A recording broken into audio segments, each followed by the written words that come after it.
Obrigado por este amor tão generoso. Sentar um pouquinho no seu lugar.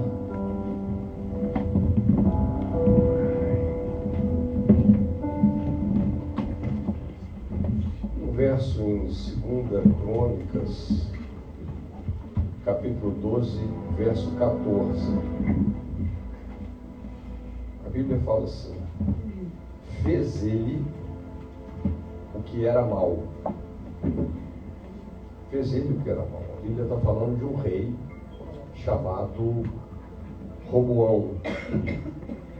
Fez ele o que era mal, porquanto não preparou o coração para buscar ao Senhor. Chamou muita atenção esse verso, né? Fez ele o que era mal, porquanto não preparou o seu coração para buscar ao Senhor. Quando a gente,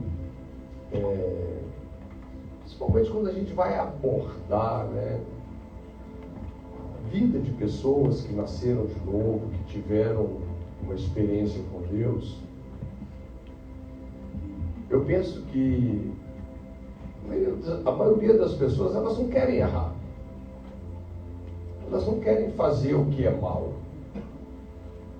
Não existe esse tipo de intenção. A gente sabe que nesse mundão louco aí, né, o homem sem Deus, ele é ruim, ele é complicado. A Bíblia não dá um retrato bom do homem, não, né? Mas considerando aqueles que tiveram uma experiência com Jesus, eu creio que, né, não existe essa motivação de fazer a coisa errada, de fazer a coisa ruim. Mas é interessante que muitas pessoas acabam fazendo. Muitas pessoas acabam se perdendo. Muitos. E eu achei interessante, né? Por quê? Por quê? Porque não prepararam o seu coração para buscarem ao Senhor. É interessante esse rei aqui, o rei Roboão, né? Ele herdou o trono de Davi, do seu pai. Ele tinha 41 anos de idade quando ele herdou o trono, com a morte do seu irmão, que foi o cara, né? O Salomão. Salomão foi o pai aqui de Roboão, num momento crítico do reino, porque o reino dividiu. Foram as 10 tribos, toda aquela situação lá do Jeroboão, né? As 10 tribos, ali separou Israel de Judá e Benjamim, né? E é interessante porque o Roboão, no início do seu governo, no início do seu reinado, ele tinha um coração muito sensível para Deus. A gente acha momentos, por exemplo, ali no início do reinado dele, ele tinha levantado um exército extremamente grande, capacitado para arrebentar com as tribos que se apartaram, né, com as 10 tribos de Israel, e levantou lá um profeta, o Semaías, e falou assim: rapaz, não faço não. E o cara sensível, ele deu ouvidos à voz profética. E ele retrocedeu naquele intento, porque ele tinha ali um coração, então, sensível a Deus. Mas é interessante, porque o Roboão reinou 17 anos, mas ele só teve esse coração sensível, esse coração preparado para buscar a Deus, não é? Nos 3 primeiros anos do seu reinado, do seu governo. Isso se chama a nossa atenção, né? E me leva às vezes a fazer algumas perguntas. Por que parece que tem uma tendência, muita gente começa bem, mas não termina bem? Muita gente começa às vezes a vida cristã, sabe, cheio daquele fogo, né? Cheio daquela empolgação, mas daí a pouco, né, eles vão ficando frios, vão ficando insensíveis, né? E algumas pessoas até, sei lá, né, se perdem completamente, alguns abandonam completamente a fé, literalmente, né? E por que isso acontece? Porque não prepararam o seu coração para buscarem ao Senhor. E eu quero te dizer, isso é importante a gente entender. Seu coração, sua responsabilidade.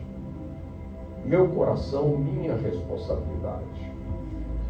A gente precisa de assumir isso. Isso é extremamente importante. E quando ele fala sobre preparar o coração para buscar ao Senhor, eu achei isso muito interessante, porque existe aqui uma mentalidade de prevenção. Né? Já ouviu aquele ditado, prevenir é melhor do que remediar? Né? Preparação é prevenção. Preparo aqui, preparar o coração, preparo significa para onde você vai inclinar o seu coração, né? A inclinação, a tendência, o ajuste, o conserto, a aplicação, o treino. Preparação é treino.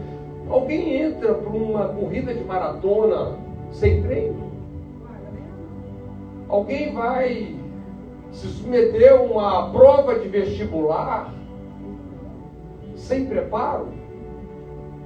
Gente, o preparo é uma coisa extremamente importante, né? O preparo está relacionado aqui com a gente antecipar, né, crises, antecipar problemas, a gente garantir aquela firmeza, aquela estabilidade para a gente passar por momentos de provas, por momentos de tentações, né? E sabe, eu tenho visto isso, muitos sabotam a sua vida cristã exatamente nessa falta de preparo. Não prepararam o coração para buscarem ao Senhor. Então eu quero chamar a sua atenção. É melhor você prevenir do que você remediar, né? A vida, na verdade, é uma sequência de provas, de testes, de tentações. E nós temos esse desafio de cristalizar o nosso coração, não nos valores escorregadios desse mundo, né? Mas cristalizar o nosso coração nos valores da palavra, não é verdade? Aqui em Salmos capítulo 57, verso 6, olha, se teve um cara que sabia preparar o coração para buscar o Senhor, foi Davi. Davi é tremendo nesse sentido. Ele fala assim nesse salmo: armaram rede aos meus passos, a minha alma está abatida, abriram cova diante de mim, mas eles mesmos caíram nela.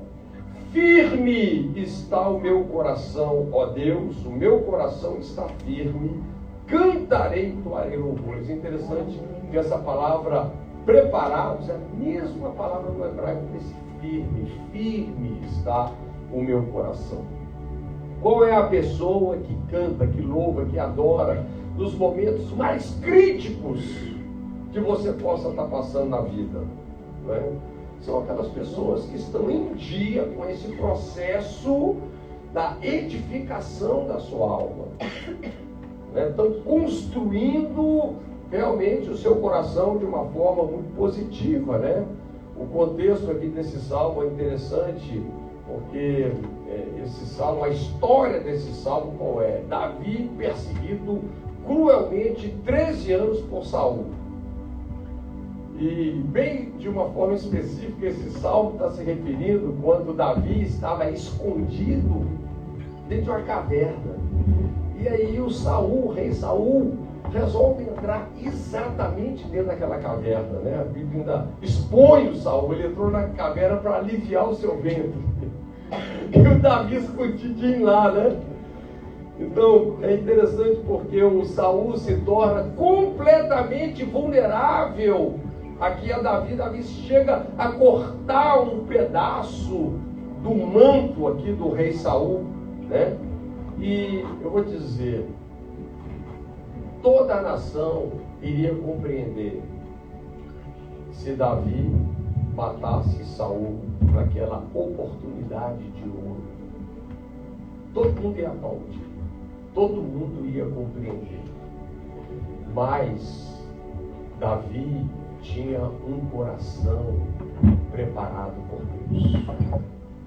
Davi tinha algo já cristalizado dentro dele. Eu não vou tomar atalhos para ser o rei. Ele estava com o seu coração firme em valores que Deus estabeleceu dentro dele. Um coração preparado, edificado, né? Um coração que não o permitiu sucumbir na tentação, no atalho, no caminho mais fácil. É disso que a Bíblia está falando. A gente precisa entender o que porque quando a gente fala sobre preparar o coração, às vezes parece que é uma coisa que tudo depende da gente. Não é, né? O que não é preparar o coração? Entenda, não se prepara o coração por você mesmo. Não é simplesmente uma questão de força de vontade, não é isso. Deus tem que estar envolvido nesse processo. Vou ler outro salmo aqui de Davi, Salmo 10, verso 17. Ele fala assim: tens ouvido, Senhor, o desejo dos humildes. Tens ouvido, Senhor, o quê? O desejo dos humildes. Tu lhes fortalecerás o coração e lhes ajudará. Que coisa! Para fazer justiça ao órfão e ao oprimido, a fim de que o homem que é da terra já não infunda o terror. Hoje o que mais tem é ímpio querendo tocar o terror na terra. Mas, queridos, que palavra, né? Deus tem ouvido o desejo dos humildes. Deus está dizendo: vou firmar, vou preparar, vou fortalecer, a mesma palavra, o seu coração, e vou lhe ajudar. Então, quando nós estamos falando de preparar o coração, queridos, é totalmente um exercício de humildade, de dependência do Senhor. Sabe? A nossa vontade é uma coisa muito sagrada. É esse exercício de você unir ou submeter a sua vontade à vontade de Deus, a fim de que o reino de Deus então se manifeste. Né? Quando você une a sua vontade à vontade de Deus, o reino aparece, né? É uma explosão do reino. Provérbios fala que a soberba precede a ruína, a altivez de espírito, a queda.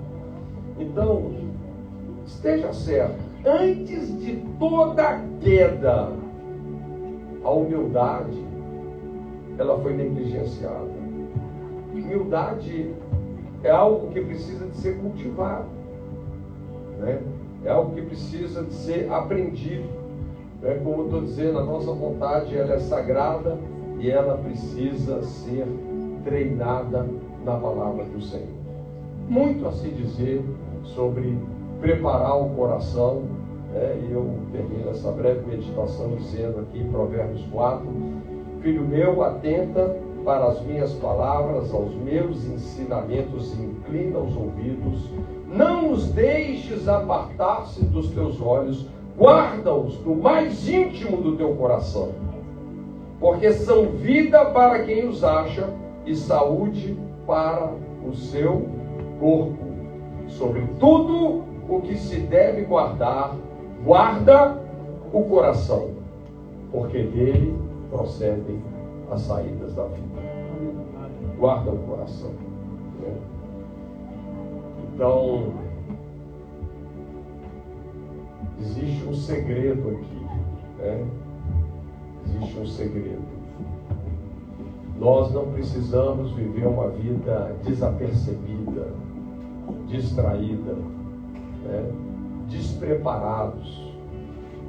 Às vezes a gente vê pessoas que sucumbiram, eles foram literalmente surpreendidos por uma tentação, por uma cilada, por uma situação. Mas eu quero dizer, eu e você fomos chamados para a gente andar 100 passos na frente, para a gente andar no Espírito, nos movermos no Espírito Santo, e Ele é quem vai adiante de nós, Ele que guarda o nosso caminho. Eu quero dizer que é completamente possível, né, eu e você vivermos uma vida inabalável nesse sentido, né? Paulo fala aos Efésios: quanto ao mais, sede fortalecidos, a mesma palavra, sede fortalecidos no Senhor e na força do seu poder. Ele fala: portanto, tomai toda a armadura de Deus para que possais resistir no dia mau e depois de terdes vencido tudo, permanecerdes inabaláveis. Esse é você. Amém? Existem muitas guerras, muitas ciladas. E como é que você prepara o seu coração aqui? Ele fala: com toda a oração e súplica, orando em todo tempo no Espírito, e para isso vigiando com toda perseverança e súplica por todos os santos. Glória a Deus. Fica de pé no seu lugar.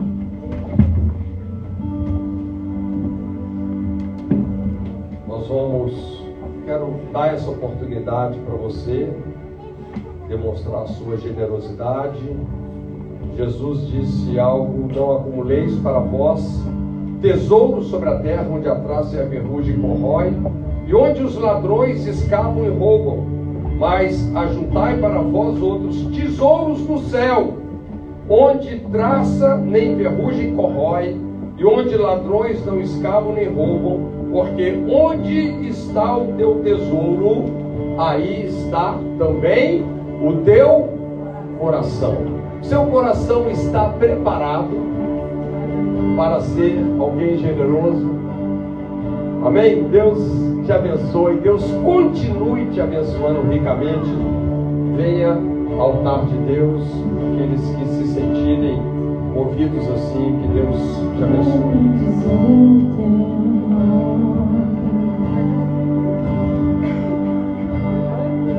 Eu só quero te alegrar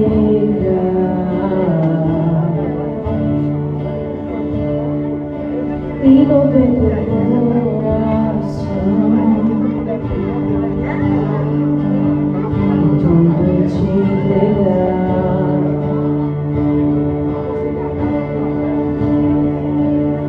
É teu prazer.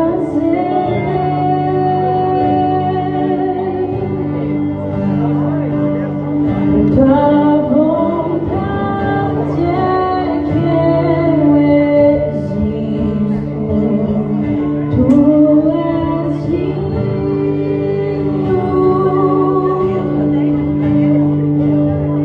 Tu és digno.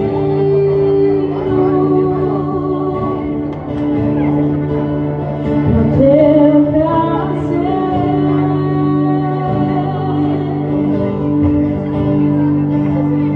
Tua vontade é que eu existo. Tu és digno.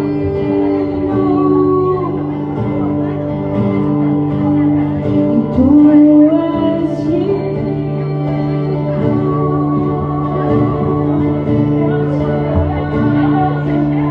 E pra te adorar eu vivo.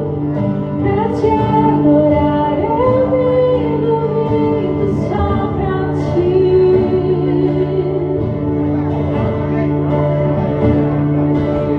E pra te adorar eu vivo.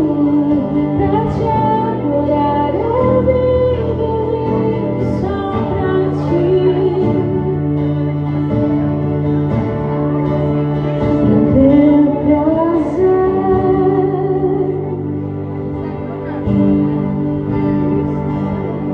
Tua vontade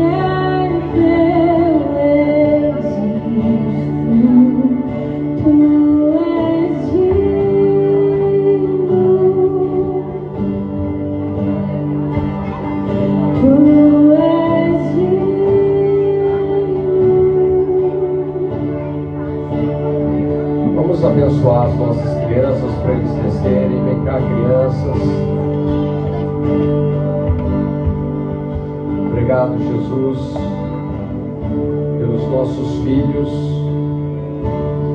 Pelos filhos dos nossos filhos. A sua palavra diz que o homem de bem deixa herança para os filhos dos filhos.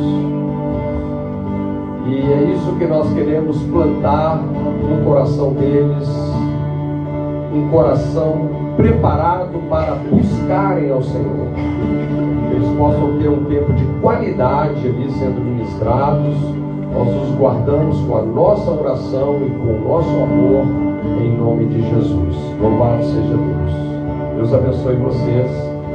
Vamos cantar mais uma vez, pode ser? E aí já vou passar para a Cláudia aqui. Pra te adorar eu vivo só pra ti. Não parece. E pra te adorar eu vivo. Digita comigo. Pra te adorar eu vivo só pra ti. Eu quero prazer, teu prazer.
Obrigada por esse dia, Senhor.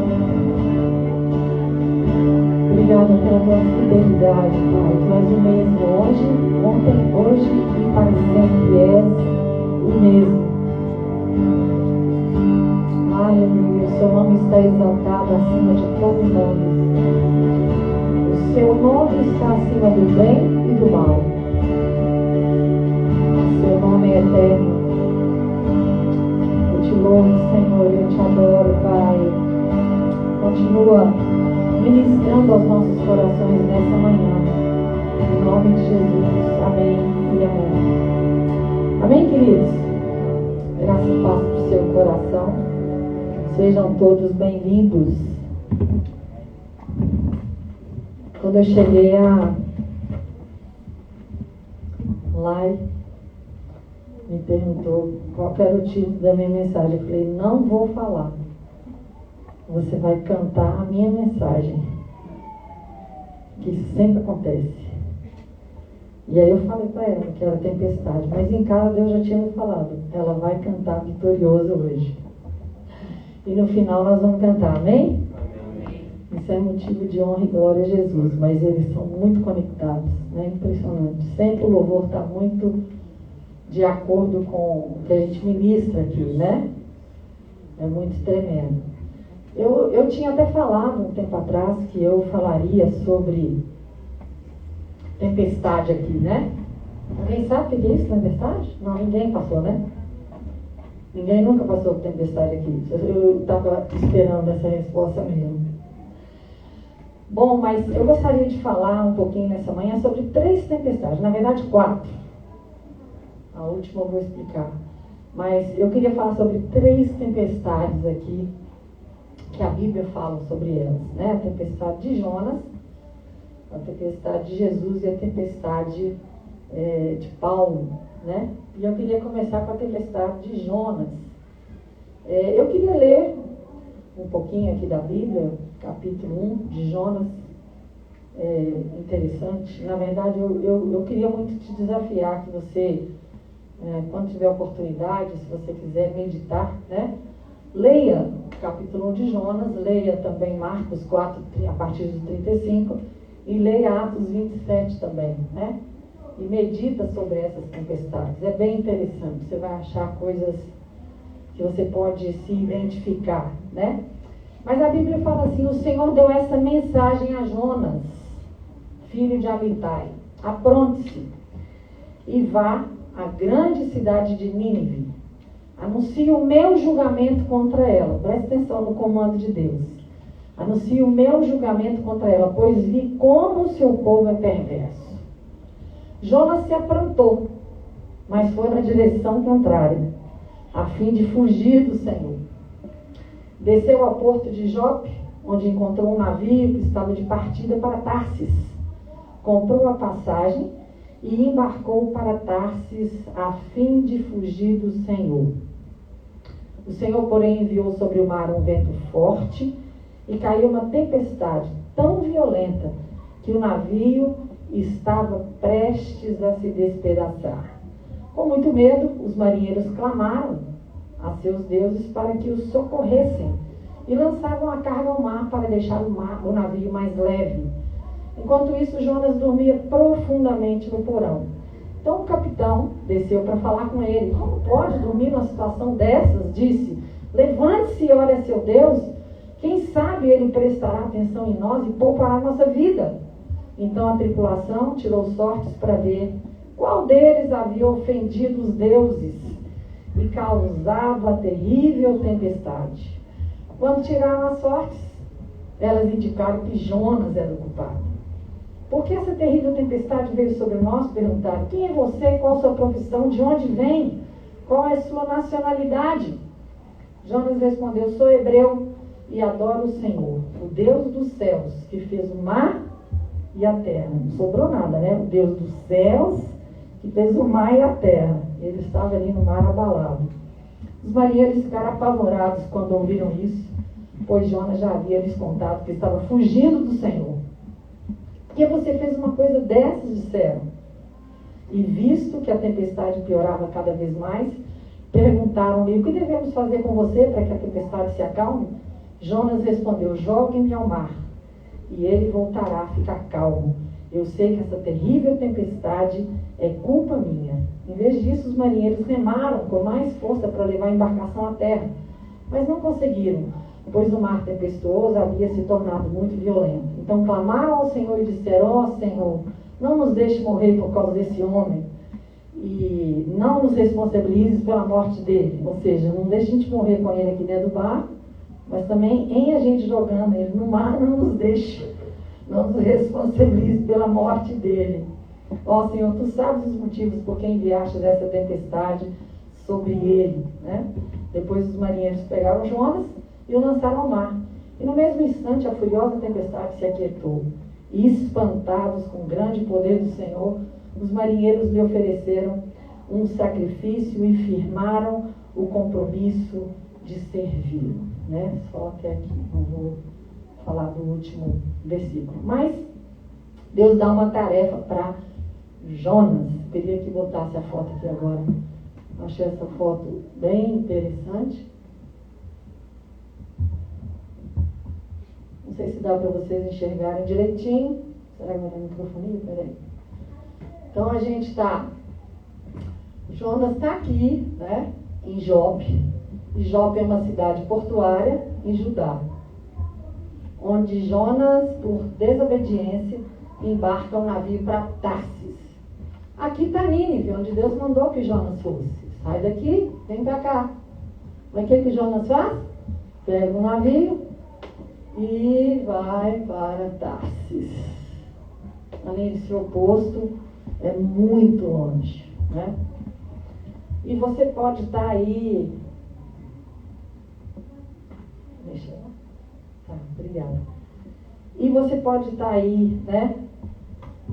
Julgando já Jonas, né? Que absurdo, como é que o cara faz um negócio desse? Né? Deus manda ele para Nínive. Ele tem muito mais trabalho, né? Ele vai, literalmente, ele acha um navio que vai para um lugar oposto, né? Mas, na verdade, Deus deu aquela palavra para Jonas porque ele tinha um arrependimento ali para aquele povo, né? Ele tinha uma obra para fazer naqueles corações. Mas eles eram inimigos. Eles eram terríveis. Você imagina? Vamos dar alguns exemplos aqui, né? Por exemplo, a gente sabe o que acontece lá no Estado Islâmico, como eles matam cristãos, como eles sacrificam pessoas, como eles são ruins, cruéis, no pior nível da maldade que existe. Deus vira para você e fala: ei, eu quero que você vá lá para o Estado Islâmico pregar, porque eu vou converter todo mundo. Fala, Deus, esses caras têm que ser massacrados primeiro. Você já teve vontade, mas só eu, de pegar um pernilongo e pegar um alfinete e segurar ele por uma das asas e furar ele todinho, porque ele te perturba? Quem nunca, né? Ou então, vamos trazer aqui para o nosso contexto um pouquinho. Deus vira para você e fala assim: vou converter aqueles caras tudo do STF. Vai lá e prega para eles que eu vou quebrantar, vou fazer eles massinhos. Ah, não, Deus, mas antes da minha vingança. Mais ou menos sem entender, Deus vira para um judeu e fala assim: vai lá pregar para Hitler, depois do Holocausto. Eu vou converter o coração dele. Então, na verdade, não é uma ordem muito fácil, sabe? Aquele povo ali de Nínive era inimigo, né? Então, Jonas entra naquele barco ali para ir para Tarsis, o oposto de Nínive, né? Ou seja, indo contra aquela ordem ali de Deus. E a gente vê ali o que acontece, né? Uma tempestade se levanta ali no meio do mar. Que loucura, o cara ainda consegue dormir, né? Quando eles vão procurar ele, ó, nós já consultamos nossos deuses, está tudo em ordem com eles. Eles devem ter respondido, né? Todos. Mas está tudo em ordem com os nossos deuses, com a nossa religião, com a nossa devoção. A culpa não é nossa, cara. Fala aí. De onde você é? Quem é seu povo? Quem é seu Deus? O que você faz? Os caras no meio do mar, uma tempestade absurda se levantou e falou: não, eu sirvo a Deus, o que criou o céu, a terra, o mar, que nós estamos nele aqui agora. E eles, então, ficaram indignados com Jonas. Agora é interessante que Jonas, ele abre a boca, ele vira e fala: eu estou fugindo de Deus. Ele confessa, né? Você já viu um desviado falar isso? Né? Ou um desobediente? Aliás, é o contrário, né? Quando você pergunta para o desobediente: você fez isso? Não. Né?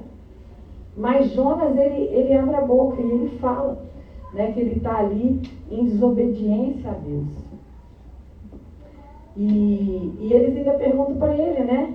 O que a gente deve fazer com você? Ó, me lança no mar, porque com certeza absoluta essa tempestade vai ser resolvida. Agora eu quero abrir um parênteses para você, porque tem coisas que a gente precisa de ter um entendimento. A tempestade, ela não é só um evento natural, não é? A gente vê aqui que Jonas está em desobediência e uma tempestade se levanta contra ele, que atinge muita gente, né? E é interessante que pela Bíblia a gente entende que Deus provoca isso, não é verdade? E essa tempestade que veio em decorrência da desobediência de Jonas afeta muita gente, sabe? O que nos faz parar para pensar que as nossas escolhas, a nossa obediência ou não obediência a Deus pode afetar direta e indiretamente muitas pessoas, né? Então, levantou-se uma tempestade. Que interessante, né? A gente às vezes não precisa de estar em tempestades. Então aqui eu queria chamar essa tempestade uma tempestade que nós provocamos, né? Para pensar aí, você já teve alguma tempestade que você provocou, né? E que talvez, ou família, ou amigos, né? Pessoas do seu convívio, sei lá, no trabalho, ou até na igreja, são afetadas por causa da sua desobediência e da tempestade que você provoca, né? Então, imagina agora o que Jonas passou ali na barriga do peixe. A Bíblia fala que ele ficou 3 dias e 3 noites. Isso foi até um sinal, depois Jesus falou, né? Será como o sinal de Jonas, que ficou 3 dias e 3 noites na barriga do peixe, assim o Filho do Homem ficará no seio da terra por 3 dias e 3 noites, né?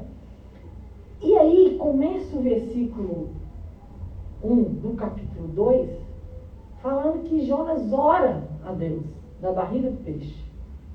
Pode imaginar alguém que está 3 dias no meio de um monte de sardinha, de alga, de vômito. Imagina aquela confusão ali dentro da barriga do peixe. 3 dias. Não sei o que ele estava pensando. Talvez ele estava em culpa. Talvez ele estava em condenação. Talvez ele estava em depressão. Isso acontece. Mas foi eu que provoquei. Eu que fiz isso. Né? Igual quando eu capotei o nosso carro, não tinha seguro, não tinha nada. Eu falei, eu acabei com o carro da família, e agora? Foi terrível, né? Então, você, sabe, você sente uma culpa, talvez uma depressão. Eu causei esse dano, eu trouxe prejuízo. Olha aquele pessoal lá, né? Tranquilo na deles, um navio que devia estar levando carga, estava levando pessoas, né? Muita gente, e de repente ele provoca uma situação, né?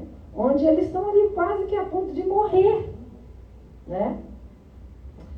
E eu quero te fazer uma pergunta, né? Como Jonas entrou nessa tempestade? Como que eu e você às vezes entramos em algumas tempestades, né? Baseado na experiência de Jonas, pela desobediência. O que eu queria deixar para vocês essa manhã é essa chave. Como eu entro, né, na tempestade e como eu saio dela, né? Então Jonas entrou na tempestade pela desobediência. Mas ele saiu por meio de arrependimento. Ele clamou a Deus. E Deus imediatamente o ouviu. Na verdade é tão interessante que quando eles julgaram Jonas no mar, a tempestade imediatamente parou. Imediatamente parou. Né? E aí ele sai da tempestade por meio do arrependimento. Eu sou apaixonada com Jesus e eu acho muito lindo como que Deus é um Deus de segunda chance. Na verdade, se Deus não fosse um Deus de segunda chance, de terceira chance, de quarta chance, a gente estava fulminado, gente. A gente estava fulminado. Se nós acertamos hoje em algum ponto, em alguma área, é porque nós temos vivido a vida de Deus em nós, né? Aquilo que Jesus conquistou na cruz. E aí a Bíblia fala, no capítulo 2, né? O seguinte: então, de dentro do peixe, Jonas orou ao Senhor, seu Deus, e disse: em minha angústia clamei ao Senhor e ele me respondeu. Aí ele tira Jonas dali, né? E, na verdade, no último versículo do capítulo 2, então o Senhor ordena que o peixe vomitasse Jonas na praia. Então, no capítulo 3 começa assim: depois disso, o Senhor falou com Jonas pela segunda vez. Que tremendo. E ele falou o quê? A mesma coisa. Jonas, se levanta, se prepara e vai até a cidade de Nínive, né? Uma cidade de 120 mil habitantes, como a gente lê lá no final do livro. É uma das histórias mais tremendas que existem. Jonas não queria. Eu vou chegar numa cidade dessa, maligna, e eu vou pregar para eles. Eles vão cometer imediatamente e tudo vai ficar esquecido que eles fizeram. E o Senhor vai começar a abençoar, vai fazer bondade para eles, né? Engraçado, a Bíblia parece que às vezes tem uns trocadilhos. Noé ficou 120 anos construindo uma arca e pregando, falando que viria um dilúvio. Nunca tinha chovido na terra. E Noé falando que havia uma tempestade. E 120 anos ele conseguiu pôr a família dele dentro da arca, 8 pessoas. Jonas, num dia pregou e 120 mil converteram, até os animais jejuaram. Que interessante. Para pensar sobre isso. Alguém que vive 120 anos por uma obra, por uma causa. E às vezes parece não bem sucedido. E às vezes um cara que a princípio resiste em fazer a vontade de Deus. E Deus quer usar o cara. Deus podia falar: Jonas, quer saber? Tchau e bênção. Vou chamar outro. Jonas, eu tenho certeza que tem um montão aí que se eu chamasse, falava na hora: Senhor, eis-me aqui. Sim, Senhor. Puxa vida, né? Isso às vezes mexe com a gente. Eu tenho ouvido que ninguém é insubstituível. Mas nesse ponto aqui, Deus quis um negócio, ele tinha um negócio com Jonas. Ninguém é insubstituível. O que Deus tem para fazer, ele vai fazer. Se você não quiser, ele vai chamar outro. Ele vai fazer com outro. Né? Então, Deus é esse Deus de segunda chance. E ele fala para Jonas, ele chama Jonas, e é tão tremendo, um livro pequeno, só 4 capítulos, e no final acontece, né, o que eu disse, essa cidade se converte. E o cara não é fácil. Está muito sol, está muito quente, ele fica debaixo de uma borboreira. Daqui a pouco Deus mata a borboreira, ele blasfema, ele murmura, né? Gente, é um negócio impressionante. Bom, a segunda tempestade é essa tempestade de Jesus, que está, estou chamando tempestade de Jesus, está lá em Marcos, no capítulo 4, e verso 35. Então, acontece o seguinte: ao anoitecer, Jesus disse a seus discípulos: vamos atravessar para o outro lado do mar. Com ele a bordo, partiram e deixaram a multidão para trás, embora outros barcos os seguissem. Logo uma forte tempestade se levantou. As ondas arrebentavam sobre o barco, que começou a encher-se de água. Jesus dormia na parte de trás do barco, com a cabeça numa almofada. Os discípulos acordaram, clamando: mestre, vamos morrer, o senhor não se importa? Jesus despertou, repreendeu o vento e disse ao mar: silêncio, aquieta-te. Aquiete-se. De repente o vento parou e houve calmaria. Então, essa é uma tempestade que acontece no meio do mar, com Jesus no barco, e eles estão em obediência. Jesus dá uma ordem: entra no barco, vão para o outro lado. E eles estão com Jesus. Tem lugar mais seguro para você estar do que com Jesus? No mesmo barco? Ou ele no seu barco? Não é verdade? Agora, olha que interessante. Eles, mesmo na obediência, a tempestade vem sobre eles, né? E quando eles chamam Jesus e ele pergunta, né? Você não se importa que a gente vai morrer? Olha o que está acontecendo e você está dormindo e tal. Jesus levanta, percebe aquilo que está acontecendo e ele imediatamente repreende a tempestade. Mas a tempestade não vem de Deus? Não é um fenômeno natural? Não. Nem sempre. Existem espíritos da potestade do ar que elas podem mover, se levantar, causar catástrofe, sabia? Ou você acha que Deus que manda tsunami? Deus que mata pessoas na enxurrada, né? Isso é tão complexo. Belo Horizonte é uma cidade praticamente impermeabilizada. Tamparam um monte de rio, asfaltaram muita coisa. Quando chove, é uma catástrofe. Na Tereza Cristina, né, na Andradas, em outros lugares aí de Belo Horizonte. Não é verdade? Então isso pode acontecer, porque o homem está cada vez botando a mão nesse planeta mais e mais, não é? é importantíssimo que venham as chuvas, com certeza absoluta, né? A gente sabe. Mas, muitas vezes, ventos tempestuosos, tempestades, chuvas fortes, granizo, eles se levantam de uma maneira espiritual. Jesus, ele não pode desobedecer a própria palavra, que diz que um reino dividido não subsiste. Se aquela tempestade era de Deus, do reino de Deus, como é que ele vai repreender aquela tempestade? Ele não faria isso, né? Então era um levante espiritual aquela tempestade. E isso pode acontecer nas nossas vidas. Pode acontecer quando a gente está em desobediência, mas quando está em obediência também. Você está fazendo tudo certo. Você está seguindo aquilo que Deus te orientou, né? E aí, a tempestade se levanta. Todos eram pescadores profissionais, acostumados a esse tipo de coisa, né? Mas eles estão em pânico por causa dessa tempestade. Eu imagino que deve ter sido uma coisa pavorosa, né? Eles acharam que Jesus não se importava.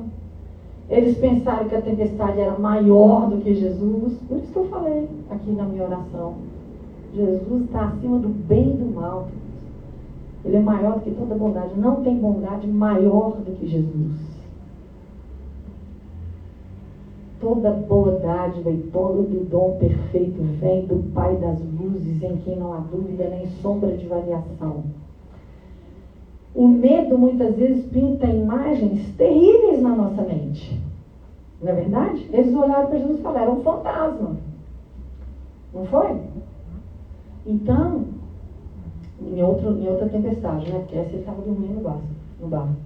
Então, às vezes, no meio de uma tempestade, no meio de uma luta, no meio de uma batalha, você começa a enxergar literalmente fantasmas. Você começa a enxergar o que não existe. Né? Às vezes você começa a enxergar o seu marido, a sua esposa como inimigo. Alguém da sua família não fez isso porque está me perseguindo, porque não gosta de mim, né? Mas quando a gente está no propósito de Deus em obediência, quando a gente anda nos princípios do Senhor, né? Nós podemos enfrentar essa tempestade com Ele. Nesse caso, os discípulos entraram na tempestade, como eu tenho feito essa pergunta, eles entraram na tempestade em obediência. Mas como é que eles saíram? Pela palavra de autoridade. Apocalipse 12:11, eles o venceram. Pelo sangue do Cordeiro, pela palavra e pelo testemunho que deram, porque não amaram suas vidas até a morte. Então, queridos, a palavra é algo tão poderoso. Jesus deixou isso escrito porque nós podemos usar. Levantou uma tempestade, sabe? Levantou uma tempestade, você se levanta com autoridade. Não me atingirá. Não morrerei, mas viverei e contarei as obras do Senhor. Não vou sucumbir. Não retrocederei. Não sou daquele que afasta ou retrocede, mas eu sou daquele que avança, que prossegue, que caminha, indesistível, né? Para a glória de Jesus. É interessante que depois dessa tempestade, tinha um endemoniado. E talvez aquela tempestade foi uma tentativa de tirá-los do propósito de Deus. Olha como o mundo espiritual se levantou. Porque você sabe o fruto da conversão desse endemoniado. Sabe o que aconteceu com ele. Que tremendo, que testemunho. Não é? Essa semana eu meditei em João 4, na vida da mulher samaritana. Ministrei até na minha célula, quinta-feira de manhã. E é tão interessante, né? Como que aquela mulher, guiada pelo medo, pela depressão, pela rejeição, pela dor, porque ela já tinha tido 5 maridos, ela estava com outro companheiro que Jesus falou que não era marido, e talvez ela estava ali procurando mais um e achou o 7º, né? O perfeito. Mas depois daquele encontro inusitado, porque ninguém ia ao poço tirar água meio-dia, Você não vai pegar água para fazer almoço meio-dia seu almoço já está pronto na mesa, não é? Mas depois daquele encontro ali, da samaritana com Jesus, uma cidade inteira ouviu o Evangelho.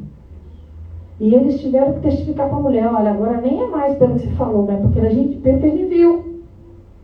Ela os trouxe pelo testemunho dela, pelas palavras que ele disse, mas aquelas pessoas passaram a seguir Jesus, suas vidas foram transformadas, e eu penso que deve ter acontecido uma multiplicação gigantesca da pregação do Evangelho ali. Uma pregou para a cidade inteira. Uma cidade inteira, imagina o que não fez, né?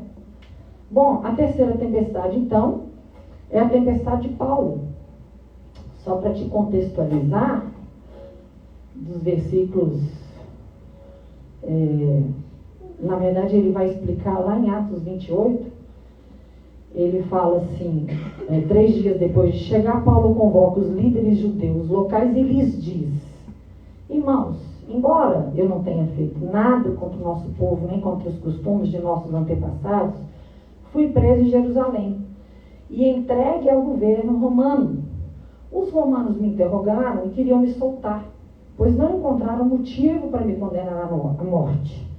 Mas, quando os líderes judeus protestaram contra a decisão, considerei necessário apelar a César, embora não tivesse acusação alguma contra o meu próprio povo. Por isso pedi a vocês que viessem aqui hoje, para que nos conhecêssemos e também para que eu pudesse explicar que estou preso com essas correntes, porque creio na esperança de Israel. Então Paulo foi preso por pregar o Evangelho, né? Ele passou alguns anos na prisão em Israel, finalmente apelou para César, e porque apelou para César, o enviaram a César. Então ele entra no navio, né? E é um texto grande, né? Atos 27, por isso eu te falei para que você possa depois meditar, né? Em Jonas capítulo 1, Marcos 4, a partir de 35 e Atos 27, né? Você vai ver aí um pouquinho sobre as tempestades. Então, nesse caso, Paulo entra numa tempestade por causa de outros.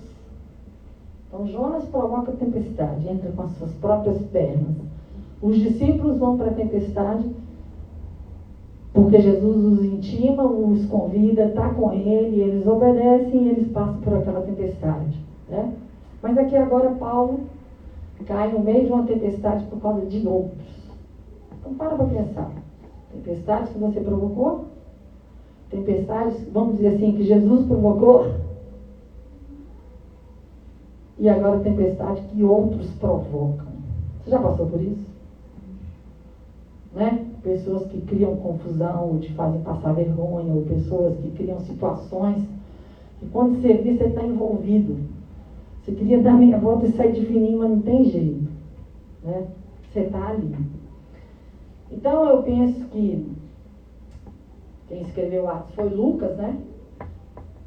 Então está aqui no primeira pessoa do plural, não sei se Paulo também está falando, enfim, se Lucas estava junto, mas a Bíblia fala assim: costeamos a ilha com grande esforço, até que chegamos a bons portos. Olha o nome, gente. Não sei como é que está escrito no original, não sei como é que está escrito no inglês, não consultei, mas eu sei que em português está escrito costeamos a ilha, Atos 27, de 8 a 10. Costeamos a ilha com grande esforço até que chegamos a bons portos, perto da cidade de Lazéia. Havíamos perdido muito tempo, as condições climáticas estavam se tornando perigosas para a navegação, pois se aproximava o fim do outono. E Paulo tratou dessa questão com os oficiais do navio. Disse ele: senhores, se prosseguirmos, vejo que teremos problemas adiante. Haverá grande prejuízo para o navio e para a carga, e perigo para a nossa vida. Mas eles não ouviram a Paulo. A gente sabe que eles prosseguem, eles tinham um motivo, entre aspas. Aquela ilha era uma ilha descampada, né? Era um lugar muito aberto, e eles achavam que não era um lugar bom para se passar o inverno. Sabe? Então Paulo está nessa situação como prisioneiro. Esse navio devia ser grande, eram 276 almas nesse navio, né? E aí, lá pelas tantas, Paulo, então, se levanta e fala, fazia tempo que ninguém comia, por fim, Paulo reuniu a tripulação e disse, os senhores deveriam ter me dado ouvidos no princípio, e não ter deixado bons portos. Teriam evitado todo esse prejuízo e essa perda. Mas tenham bom ânimo. O navio afundará. Que consolo! Fica animado, Deus, não vai dar certo, não. O navio afundará, mas nenhum de vocês perderá a vida. Pois ontem à noite, um anjo do Deus a quem pertenço e sirvo, se pôs ao meu lado e disse, não tenha medo, Paulo.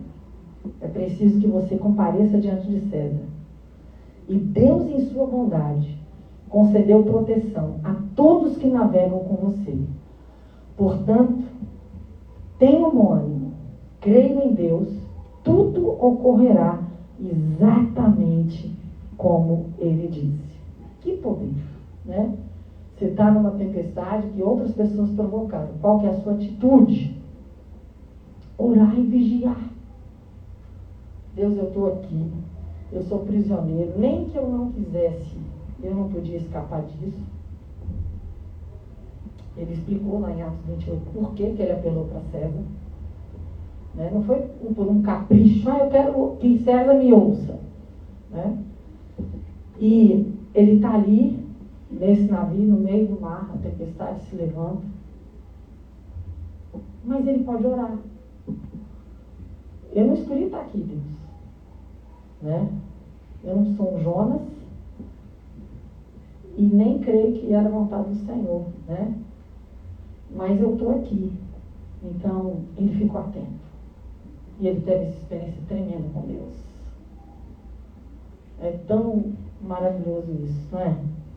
É tão tremendo isso. Eu falei para vocês da tempestade que eu passei com meu irmão há pouco tempo, 90 dias.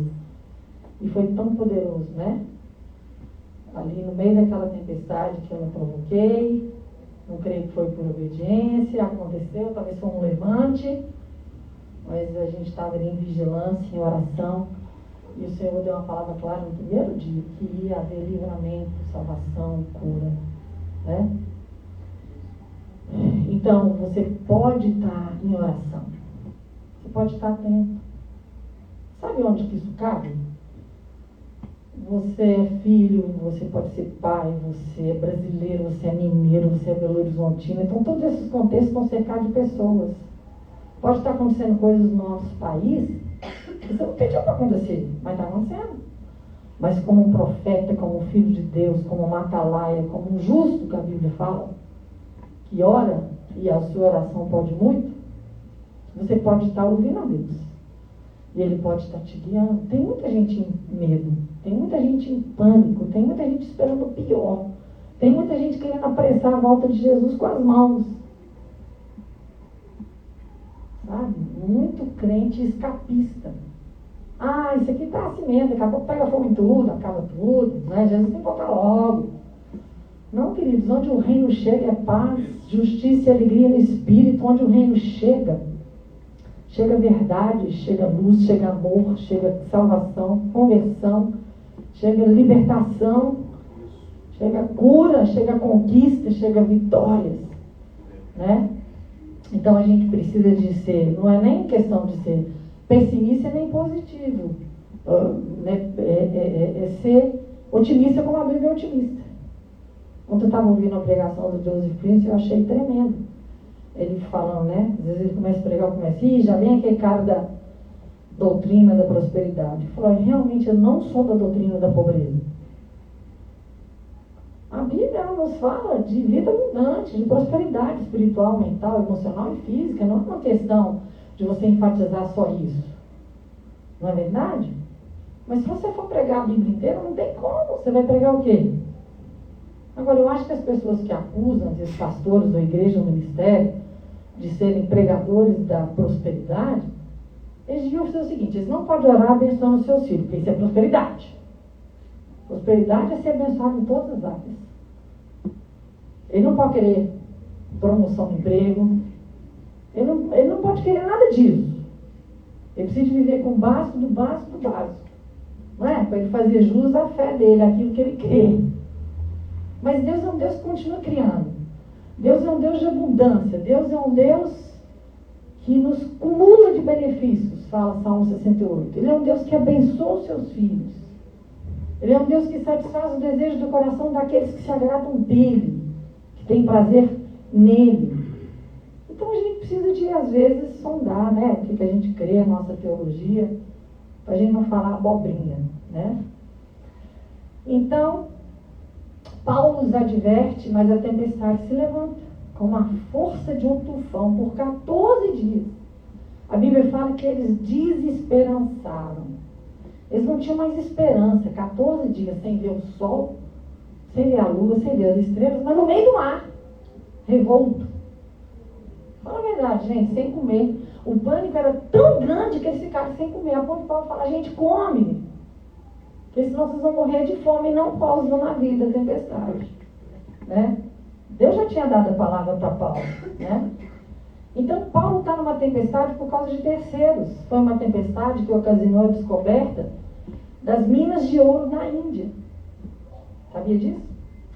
E tempestades têm levado alguns à descoberta das mais ricas minas de amor, do amor de Deus em Cristo Jesus. Talvez se você não passasse por algumas situações, você não descobriria, você não veria, né? É interessante que muitas vezes o sol aparece depois da tempestade, se não é de noite. E tem um brilho diferente na natureza, né? Logo após a tempestade, uma coisa impressionante, né? As tempestades sempre passam, e através delas brilha a glória de Deus ao entardecer, hora do dia em que ele vinha para falar com Adão, né?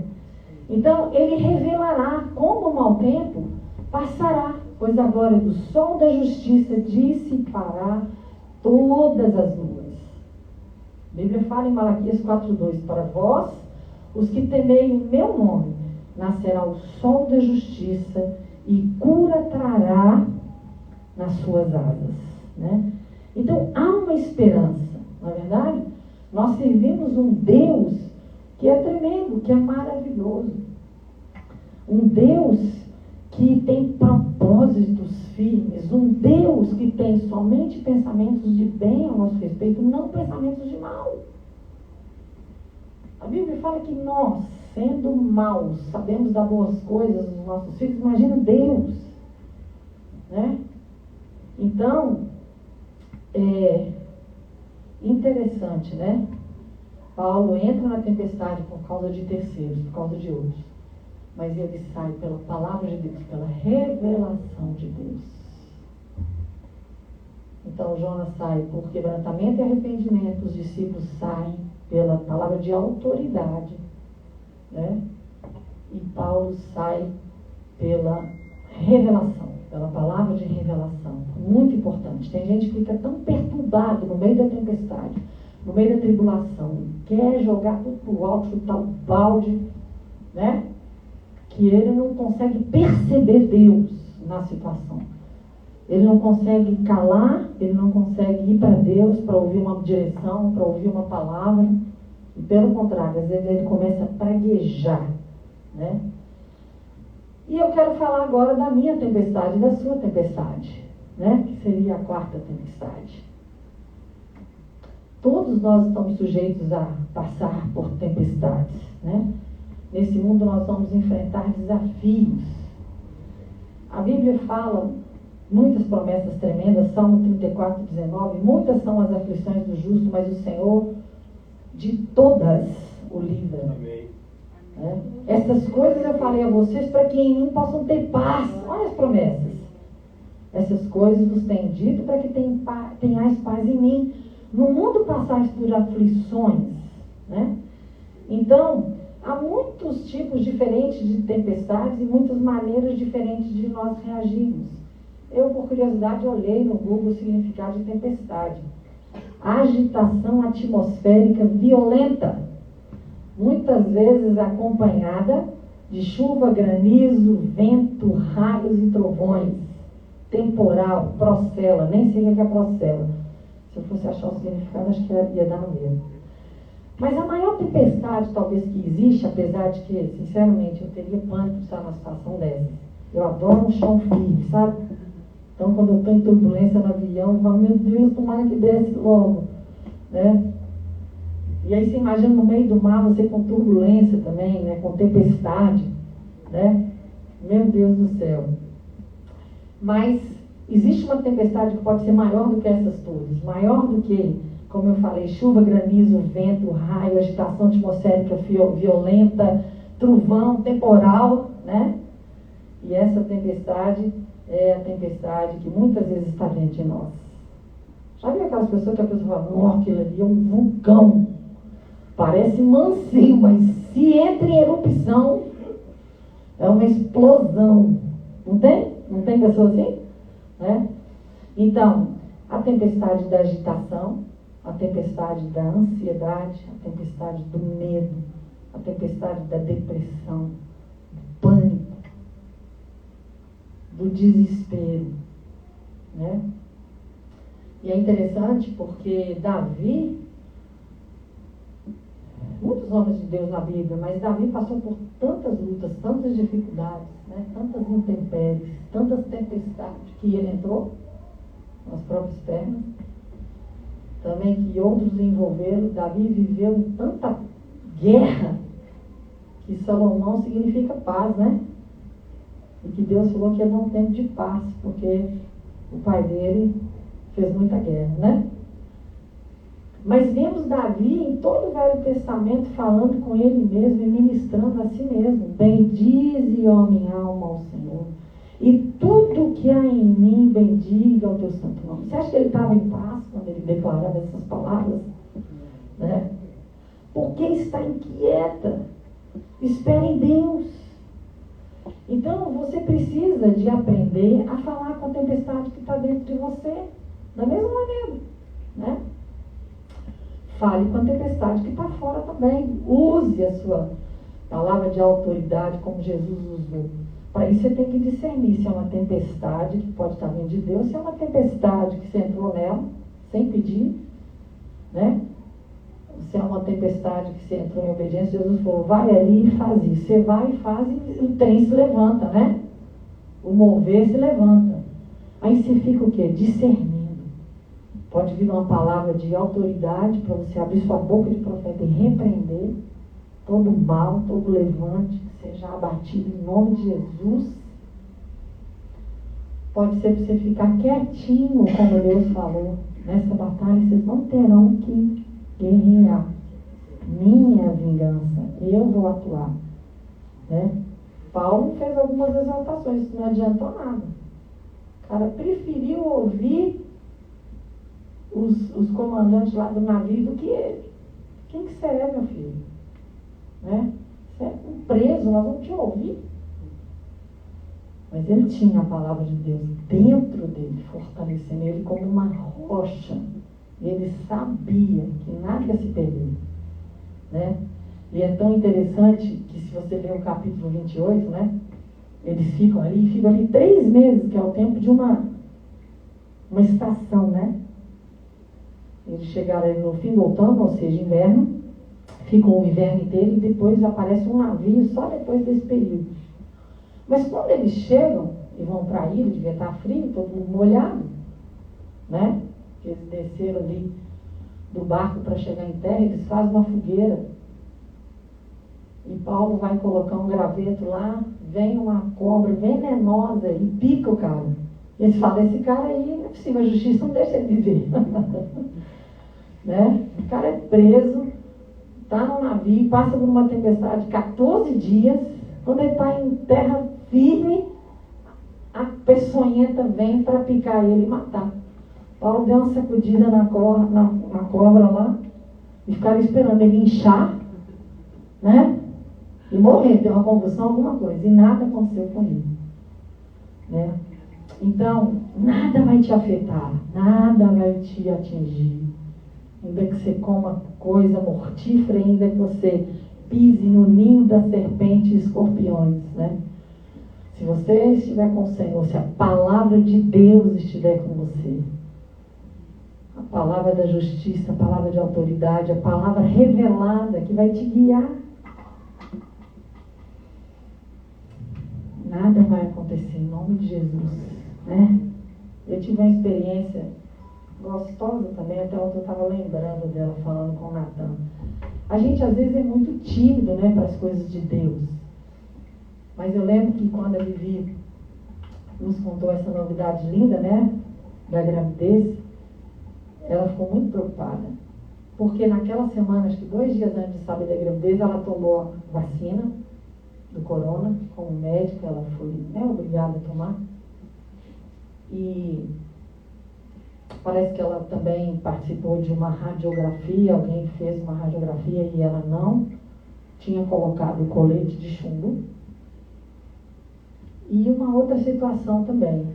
E eu fui orar, né? Eu fui orar. Falei, Deus, em nome de Jesus, é a sua herança, mas também a nossa herança. Eu creio que a nossa herança é bendita nessa terra. Nós temos promessas do Senhor, né?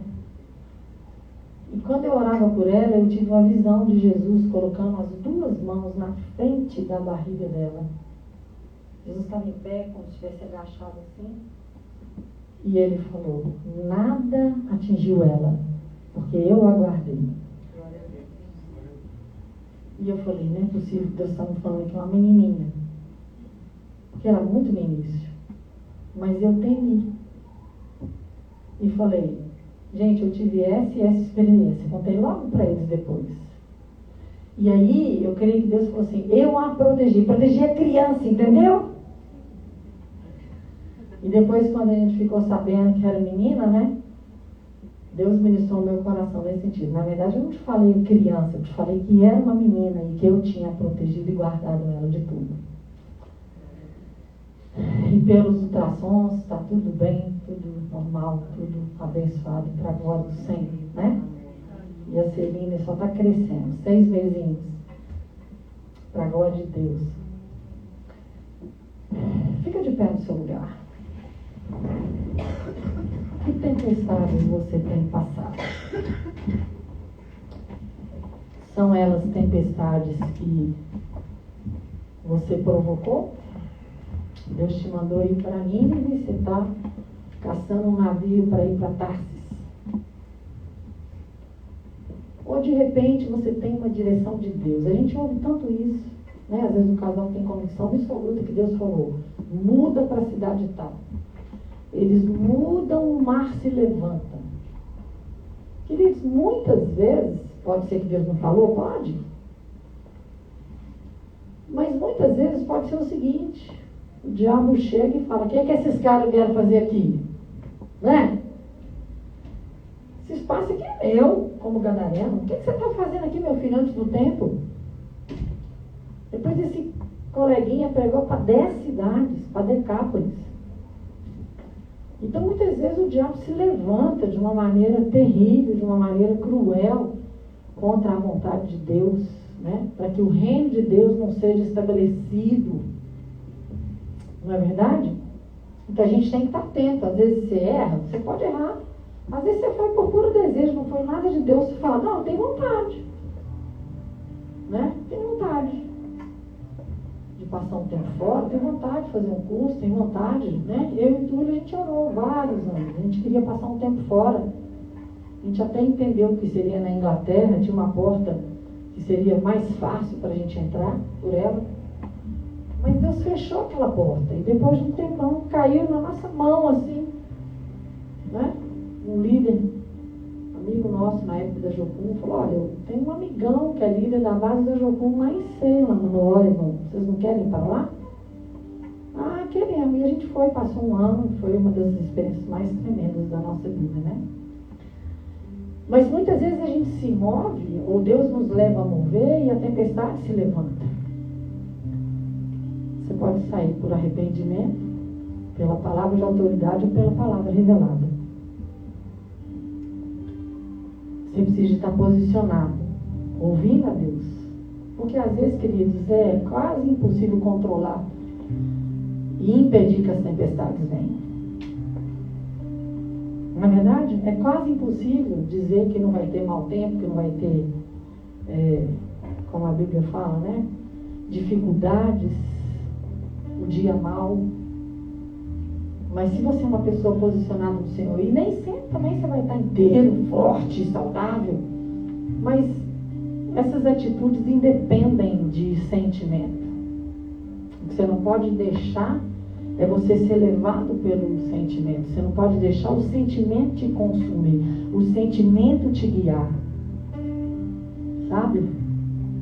Eu tenho ouvido tantos testemunhos tremendos e maravilhosos de pessoas que sustentaram a palavra de Deus. Por isso você tem que ter a palavra de Deus. Acho que anteontem eu li o testemunho de um pastor que tinha um único filho, que desviou do Evangelho, e esse pai orou 20 anos por ele. E Deus deu uma palavra para ele. Que ele estava cuidando, que ele ia cumprir os propósitos. E o testemunho dele é que ele estava batizando o filho naquele dia, 20 anos depois que ele tinha desviado do caminho do Senhor. Aquilo que Deus falou, querido, ninguém vai mudar. Ninguém pode mudar. Ele é maior do que a tempestade. Ainda que ela se levante, né? Não sei se vocês lembram ano passado, antes da pandemia acontecer, não sei se foi janeiro, início de fevereiro, aquela chuva terrível ali no bairro São Bento, Santa Lúcia. O asfalto levantou e quebrou tudo, parecia um terremoto, uma coisa louca. As águas destruíram, né? E muitas vezes as tempestades vêm para destruir, mas vai depender da sua atitude, vai depender da sua postura. Então eu queria que a gente cantasse essa canção de novo. E você vai declarar que Ele é vitorioso. Ele é vitorioso na sua vida. Ele é vitorioso no meio das tempestades. Ele dá vitória. Independente do que se levante, mantenha firme a sua confissão. Mantenha firme. Que a palavra de Deus não vai cair. Ela não vai deixar de cumprir. Talvez você pode até dizer, não, Deus, cansei, faço com outro, através de outro. Mas se você for um pouquinho quebrantado e esperar ainda um pouquinho de tempo, e o que há de vir, virá, não tardará. Se demorar, espera, porque certamente virá. Amém? Lutamos com armas de fé. Quais armas você está lutando? Nada irá resistir enquanto adoramos.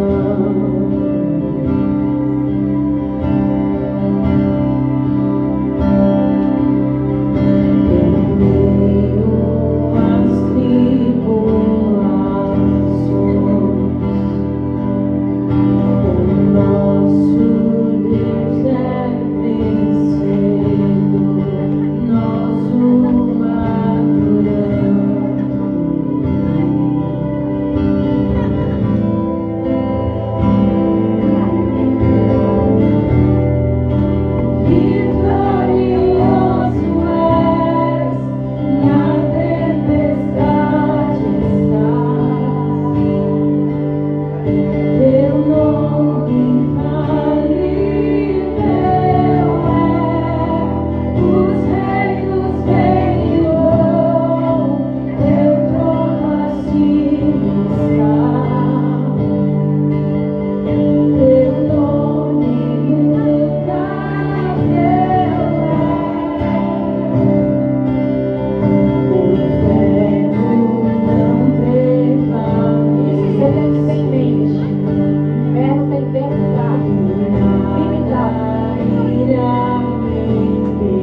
talvez você tenha situações tempestuosas na sua vida. O pai da Luísa infartou essa semana, amanhã ele vai fazer um cateterismo. Eu quero dizer para você, Luísa, Deus não precisa de enfermidade para levar ninguém para o céu. A gente tem dito isso. Então nós declaramos desde já a vitória desse exame na vida do seu pai. Em nome de Jesus. Talvez você está passando uma dificuldade no emprego. Talvez você está passando uma dificuldade na família, na criação de filhos. Mas eu creio de todo o meu coração, com quebrantamento, com palavra de autoridade, vinda da boca de Deus e com palavra revelada, você pode vencer a tempestade. Só vence a tempestade quem está no meio da tempestade, queridos. E é interessante que tempestade, né? Aqui, nesse caso, nós vimos 3 tempestades no mar, né? Mas ela pode vir em terra firme. E você vai se posicionar agora em relação à sua tempestade. Não tem palavra de mal que prevaleça contra a palavra do Senhor. Às vezes a gente dá mancada, às vezes a gente faz burrada, né? Então, às vezes você pisou na bola, mas se humilha diante do Senhor.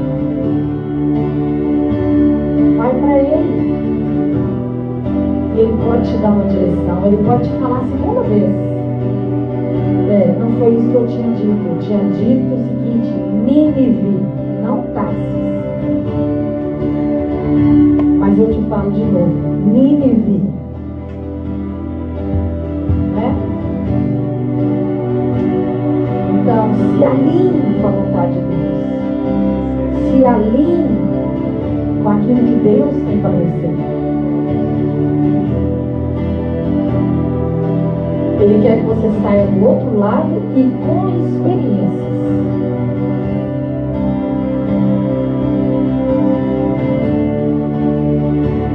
Paulo foi tão vitorioso, né? Nem precisa dizer. Foi feita uma pesquisa nos Estados Unidos há muitos anos atrás para ser revelado quem era a pessoa mais feliz da terra. Claro que Jesus não podia entrar.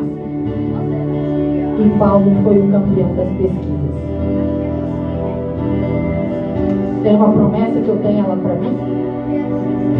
Ontem de manhã, de madrugada, eu costumo conversar com algumas pessoas de madrugada, e a Cecília me mandou uma mensagem, Salmo 45, Deus tinha falado com ela algo a meu respeito, e é um salmo que eu amo. Amaste a justiça, odiaste a iniquidade.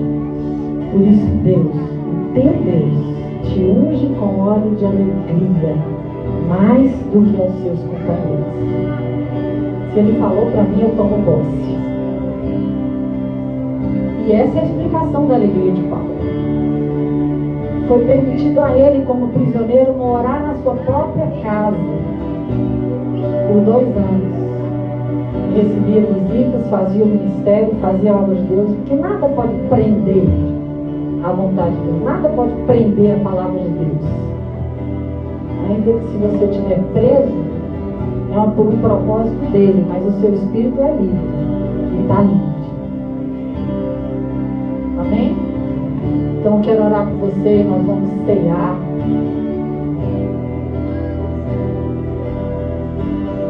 Toda vez que eu sei, eu tenho tanto esse entendimento que tem ficado tão claro na minha vida, na minha mente, desse corpo partido. Ele foi ferido para a gente ser curado.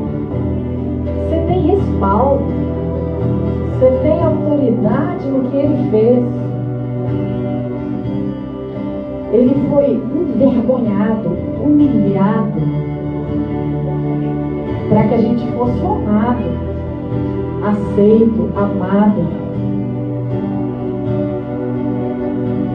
Jesus não pecou, não errou, não deu mancada, mas Ele assumiu as nossas mancadas, os nossos erros, os nossos pecados, as nossas falhas, as nossas burrices.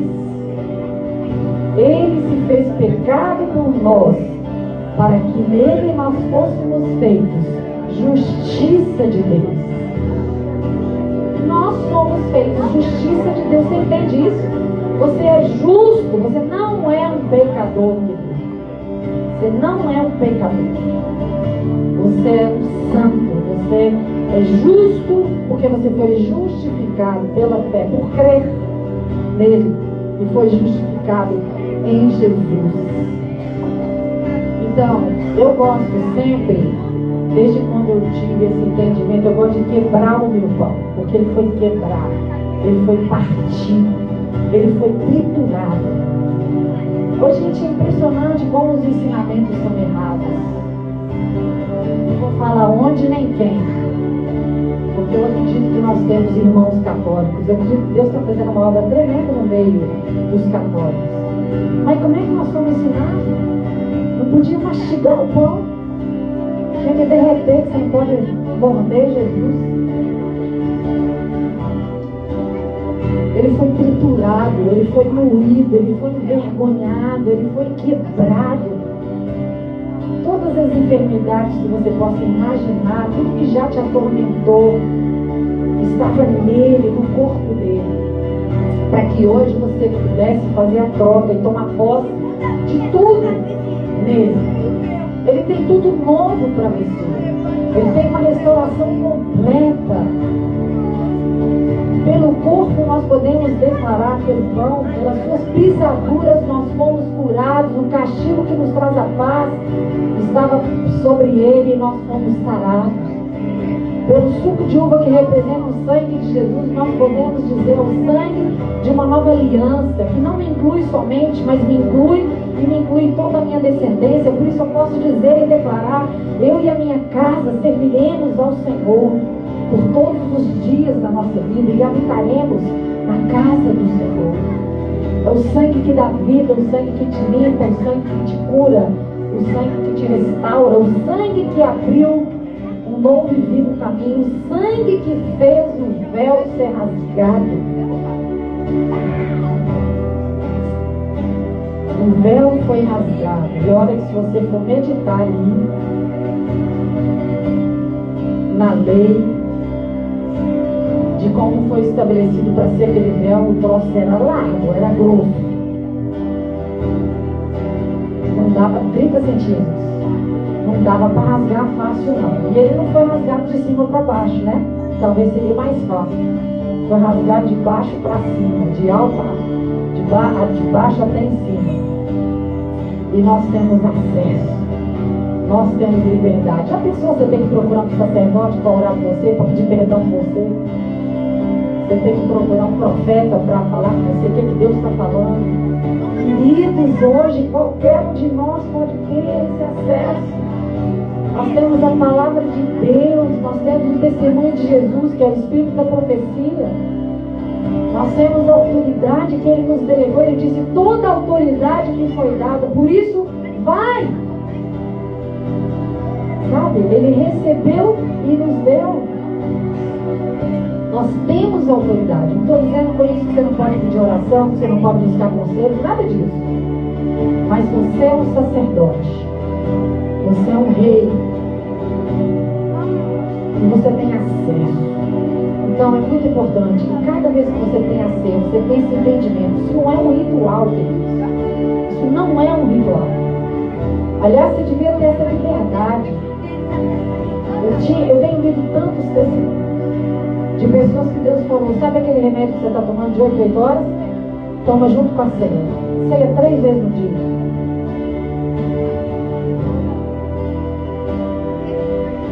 Você está enfrentando uma dificuldade, uma enfermidade, você está no hospital, acompanhar alguém internado? Tome a ceia por você e por ele todos os dias até a vitória vir.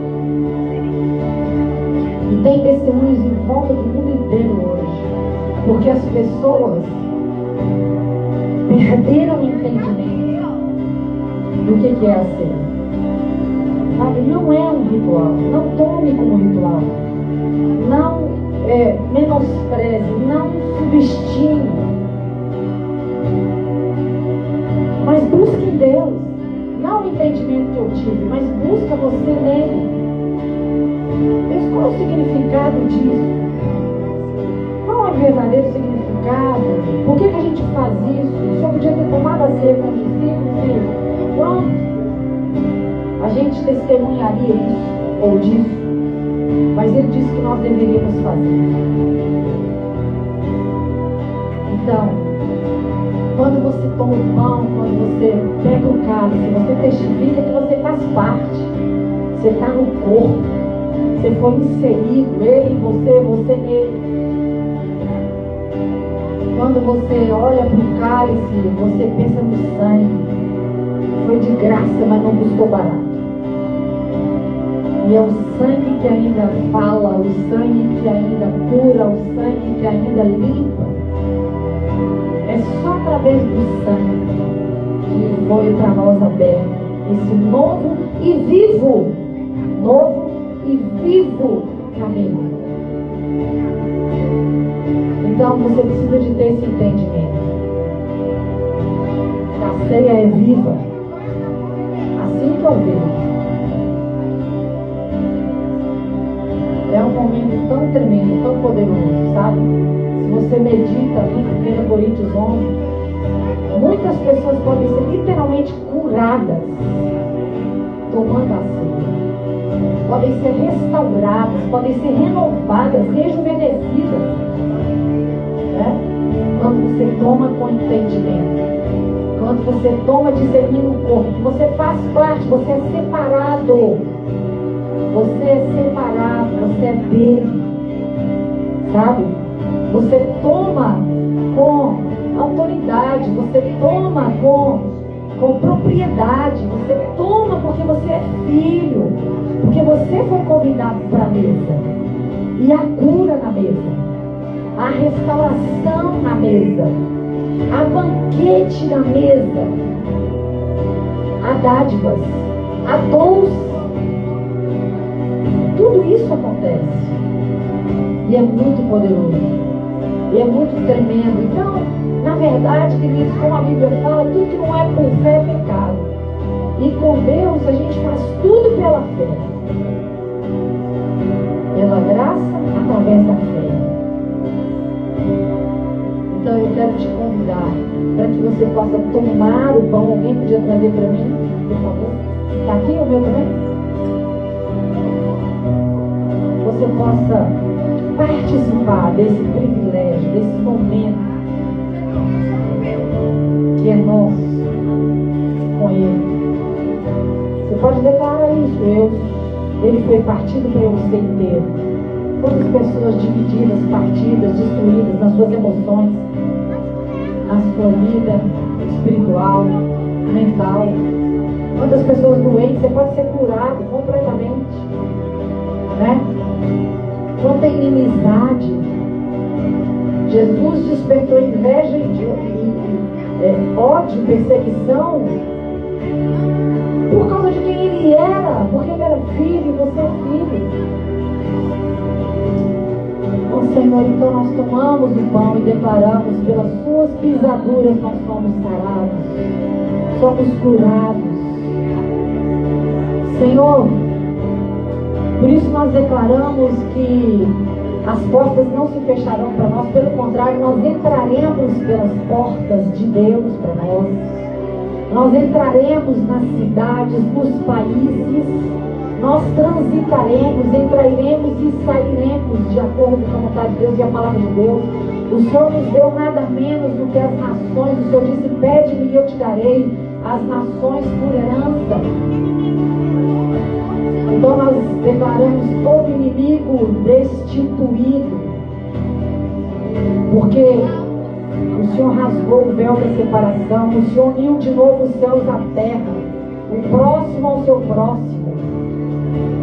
Pelo sangue de Jesus, pelo suco de uva, nós declaramos que nós tomamos posse desse vivo e novo caminho. Nós prosseguiremos, continuaremos, caminharemos em vitória, dia após dia. Nós declaramos: nós e a nossa casa serviremos ao Senhor. Nós declaramos que não morreremos, mas viveremos e contaremos as obras de Deus. Contaremos as suas maravilhas. Somos filhos, somos herdeiros, fazemos parte do corpo. Ele é por nós, ninguém pode ser contra nós. Aleluia. Somos da família.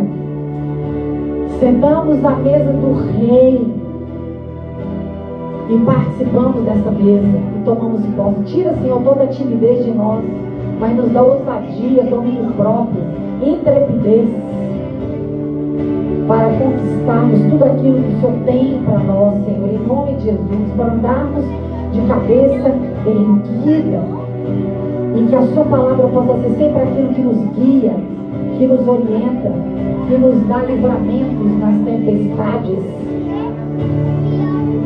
Em nome de Jesus, Senhor.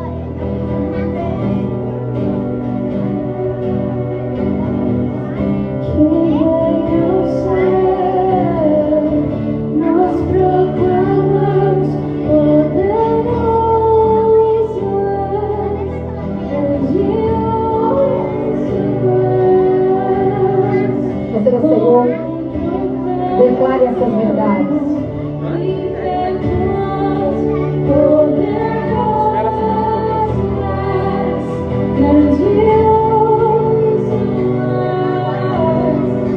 Que venha ao céu, nós proclamamos grandioso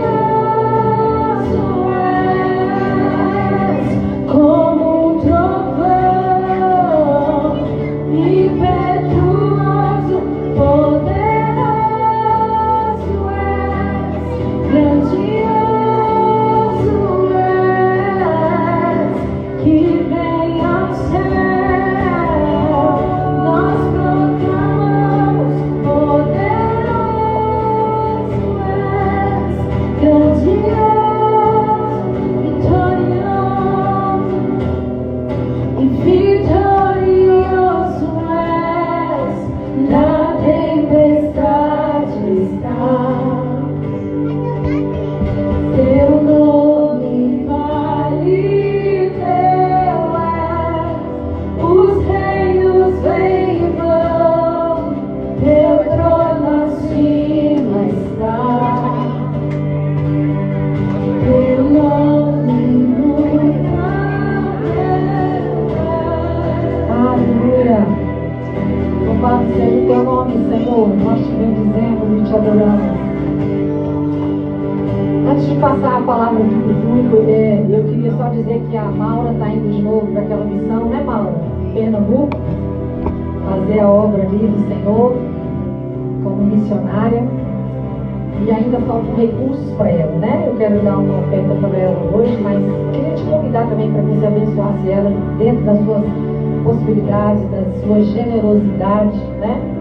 Ela tem ido ali para pregar o Evangelho, para ensinar trabalhos manuais, e tem sido uma bênção. Da outra vez a Alana foi, acho que ela não vai essa vez. Maura venceu um câncer há uns anos atrás, e outro dia começou uma tempestade, querer se levantar de novo. Ela veio na igreja, nós oramos, ela mesma já tinha a palavra de derrota contra toda a tempestade, e pelos exames ela realmente foi livrada e está abençoada e saudável para a glória de Deus, e está fazendo a obra de Deus, né? Ainda tem o quê? E ela tem umas rifas também que ela está vendendo, tá? R$10 só. Você pode, foi uma maneira dela levantar fundos também para essa viagem. Então, você pode adquirir também uma rifa ou todas, né? Amém, querido?